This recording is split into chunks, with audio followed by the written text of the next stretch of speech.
There we go. And the final book review is today's speaker, Michael Schratt.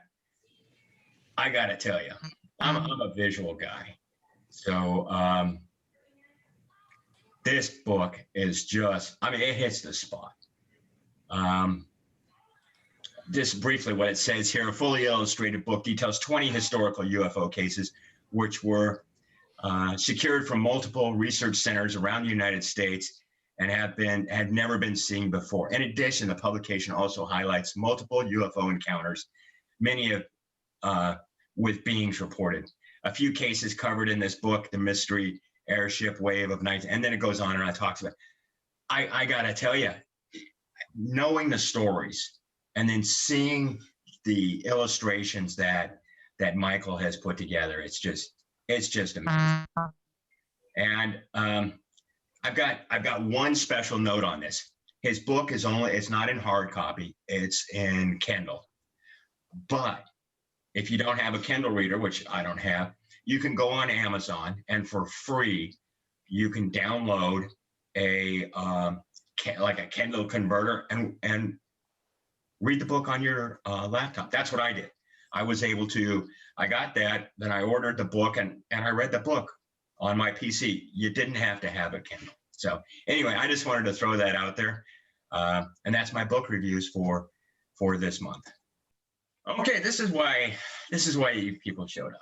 You didn't show up to hear from me talk about books and cases and stuff. Well, you might have wanted to talk about cases, but today's headliner, Michael Schratt, is a private pilot, an aviation historian, investigated UFO encounters for over 25 years. Between 2008 and 2009, Michael meticulously reviewed a minimum of 50,000 cases in an effort to maintain an important part of our national history. Recreated dozens of highly credible UFO cases by using drawings, illustration, and commissioned artwork. Many of these include USO, unidentified submerged objects, actual extraterrestrial encounters, and prehistory UFO cases.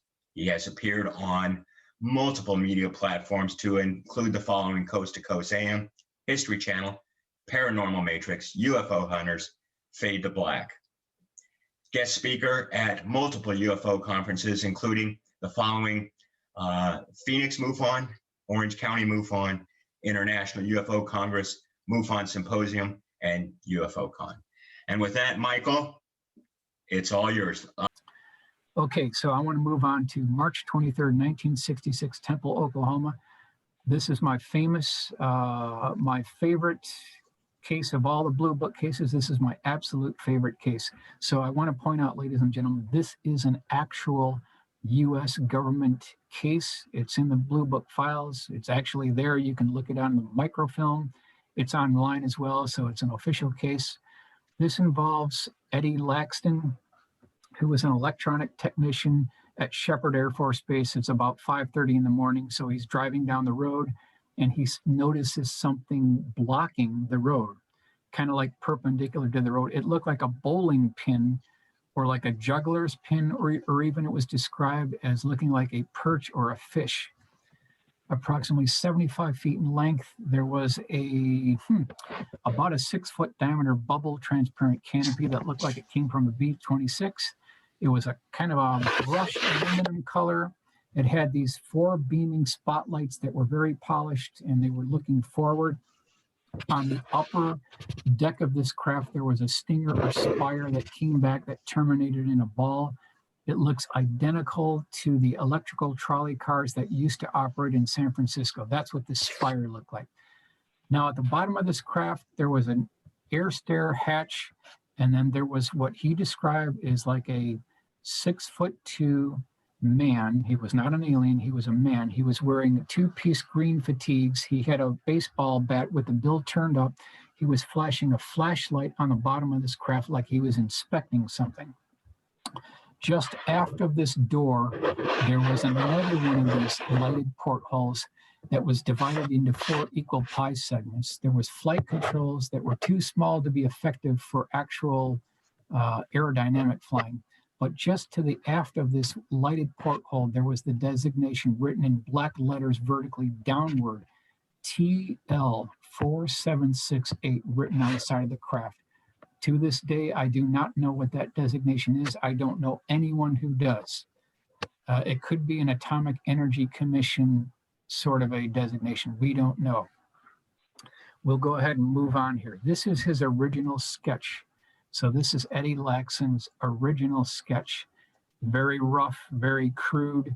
If you look at the dimensions out in front here, he says that it's 8 feet tall and 75 feet long. Well, if you look at the dimensions here, ladies and gentlemen, this thing is grossly out of scale. If this thing is actually 75 feet in length, it should go off the page.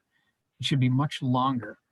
So I spent 2 days cleaning up the drawing, and this is the final rendering of what I came up with here. You can see the length of this thing is now correct. It's got the correct thickness. We've got the air stair door in place.